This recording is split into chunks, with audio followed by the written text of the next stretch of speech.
Hello friend, नमस्ते, प्रणाम, स्वागत करती हूँ अपने यूट्यूब चैनल पे, चंदा यादव के चैनल पे, संगीता भौजी 10 के चैनल पे। आज हम लोग एक जो है नाच गीत लेकर आई हूँ। कैसा लगेगा कमेंट में ज़रूर बताना।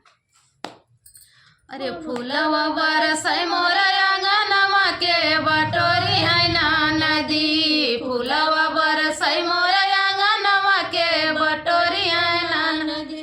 अरे के बटोरी है ना नदी, के बटोरी है ना नदी, फूलवा बरसै मोर आंगनमा के बटोरी है ना नदी, फूलवा बरसै मोर आंगनमा के बटोरी है ना नदी।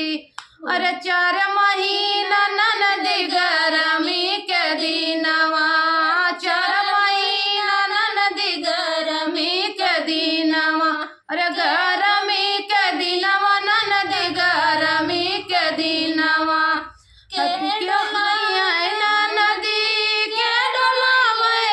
नदी तोहरे भैया बिनु बेनिया के डोला है ना नदी, तोहरे भैया बिनु बेनियावा के डोलाई है ना नदी, के डोलाई है ना नदी, के डोलाई है ना नदी, तोहरे भैया बिनु बेनियावा के डोलाई है ना नदी। फूलवा बरसै भर आंगनवा के बटोरी है ना नदी, फूलवा बरसै मोर आंगनवा के बटोरी है ना नदी, के बटोरी है ना नदी, के बटोरी है ना नदी, फूलवा बरसै मोर आंगनवा के बटोरी है ना नदी, फूलवा बरसै मोर आंगनवा के बटोरी है ना नदी, फूलवा बरसै मोर आंगनवा के बटोरी है ना नदी। अरे 4 महीना ननदो जड़वा के दिनवा, जड़वा के दिनवा हो जड़वा के दिनवा। अरे के ओढ़ाई है ना नदी, के ओढ़ाई है ना नदी, तोहरे भैया बिनु रजैया के ओढ़ाई है ना नदी, तोहरे भैया बिनु रजैया के ओढ़ाई है ना नदी,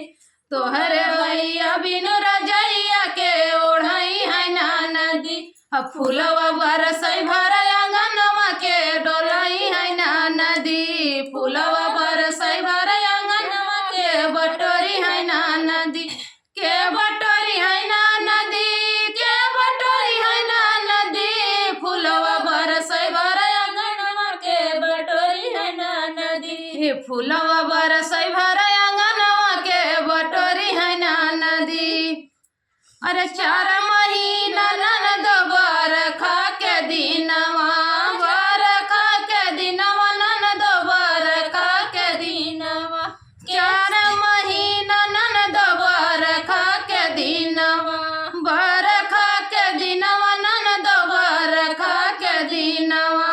के ओढ़ाई है ना नदी, के ओढ़ाई है ना नदी, तोहरे भैया बिनु छतरिया के ओढ़ाई है ना नदी, तोहरे भैया बिनु छतरिया के ओढ़ाई है ना नदी, के ओढ़ाई है ना नदी, के ओढ़ाई है ना नदी, तोहरे भैया बिनु छतरिया के ओढ़ाई है ना नदी, तोहरे भैया बिनु छतरिया के ओढ़ाई है ना नदी। फूलवा चुवै भर आंगनवा के बटोरी है ना नदी, फूलवा चुवै भर आंगनवा के बटोरी है ना नदी, के बटोरी है ना नदी, हो के बटोरी है ना नदी, हो के बटोरी है ना नदी, फूलवा चुवै